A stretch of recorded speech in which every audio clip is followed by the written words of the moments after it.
दोस्तों, मेरा नाम डॉक्टर आशीष अग्रवाल है। मैं चेस्ट फिजिशियन हूँ और मैं लंग्स का स्पेशलिस्ट हूँ। मैं गाजियाबाद में प्रैक्टिस करता हूँ। मेरा एक अपना आशीर्वाद चेस्ट सेंटर के नाम से पटेल नगर में है। प्लस मैं गायत्री हॉस्पिटल में भी हूँ। प्लस मैं इस समय यूपी इंडियन मेडिकल एसोसिएशन को भी देखता हूँ, उसका मैं सेक्रेटरी हूँ। और यूपी के जितनी भी हमारी ब्रांचेस हैं उन सबका देखभाल मैं करता हूँ यहाँ से, गाजियाबाद से।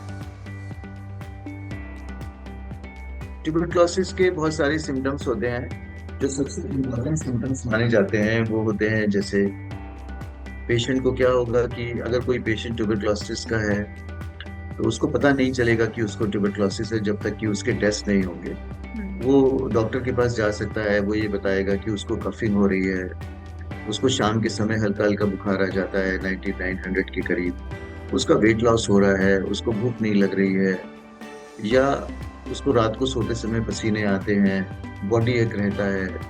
उसके बाद उसके सर में भी दर्द रह सकता है अगर ब्रेन का इन्वॉल्वमेंट है। अगर बोन का इन्वॉल्वमेंट है तो बोनी पेन भी हो सकता है। मोस्ट कॉमन तो बैक पेन ही होता है, क्योंकि लंबोसेक्रल ट्यूबरक्लोसिस या पॉट्स स्पाइन जिसको बोलते हैं वो बड़ा कॉमन है आज की डेट में। सिमिलरली एब्डोमिनल ऑर्गन्स भी हो सकते हैं, जेनाइटेलिया भी हो सकते हैं। फीमेल्स में बच्चा ना होना, बच्चेदानी का इन्वॉल्वमेंट होना, ये बहुत कॉमन है इंडिया में, जो इनफर्टिलिटी का एक बहुत बड़ा रीजन है ट्यूबरक्लोसिस। कि ट्यूबरक्लोसिस के जो कीटाणु हैं, बैक्टीरिया हैं, वो हमारी बॉडी में रह सकते हैं। और ज्यादातर लोगों के, इंडिया में तो ज्यादातर लोगों के मतलब ऐसा देखा गया है कि 1/3 ऑफ द इंडियन पॉपुलेशन उसमें टीबी के बैक्टीरिया रहते हैं। मगर वो आगे चल के लाइफ में कभी भी मैनिफेस्ट कर सकते हैं, बीमारी के तौर पे उभर के भी सामने आ सकते हैं।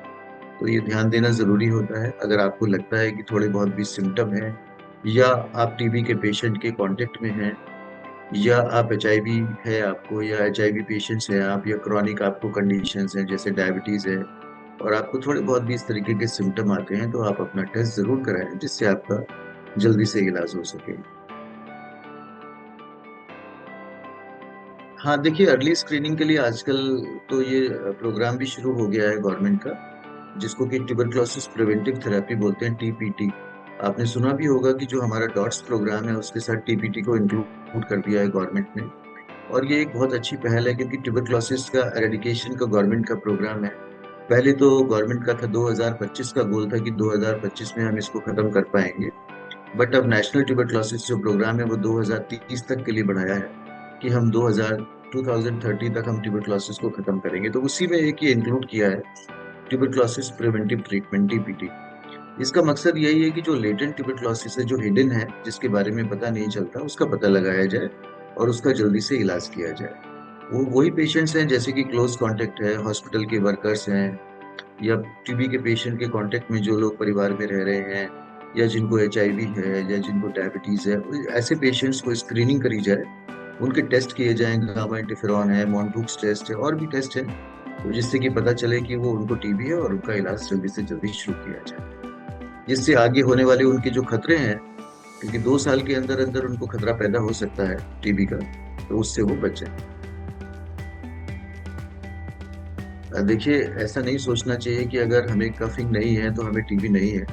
ऐसा नहीं है। टीबी के लिए आपको चेस्ट पेन भी हो सकता है, आपको बुखार भी रह सकता है, अगर आपका वेट लॉस हो रहा है, आपको भूख नहीं लग रहा है, आप टीबी के पेशेंट के कांटेक्ट में रहे हैं, या आपको डायबिटीज है, या आपको एचआईवी एड्स है, या आपको और क्रॉनिक मेडिकल कंडीशंस हैं, तो आपको ऐसा नहीं सोचना है कि कफिंग नहीं हो रही है तो नहीं होगा, क्योंकि टीबी तो शरीर में किसी भी हिस्से को पकड़ सकती है। अगर गर्दन में है तो लिम्फ नोड की फॉर्म में आएगी, आपको कफिंग होगी ही नहीं। और लिम्फ नोड में खाली एक अपीयरेंस, एक स्वेलिंग की तरह से नजर आएगा। जब तक आप उसकी जांच नहीं कराएंगे कुछ पता नहीं चलेगा। ऐसे ही पेट में भी टीबी हो सकती है, ऐसे ही ब्रेन में भी हो सकती है, तो कोई जरूरी थोड़ी है कि कफिंग हो। तो ऐसा नहीं सोचना है कि अगर कफिंग नहीं है तो मुझे टीबी नहीं है। कफिंग एक टीबी का इंपॉर्टेंट साइन है, वो तब है जब फेफड़े में टीबी है। बाकी अगर शरीर के किसी हिस्से में है तो कोई जरूरी नहीं है कि कफिंग हो। इसलिए ध्यान से अपना इलाज कराइए और अपना जांचें कराइए।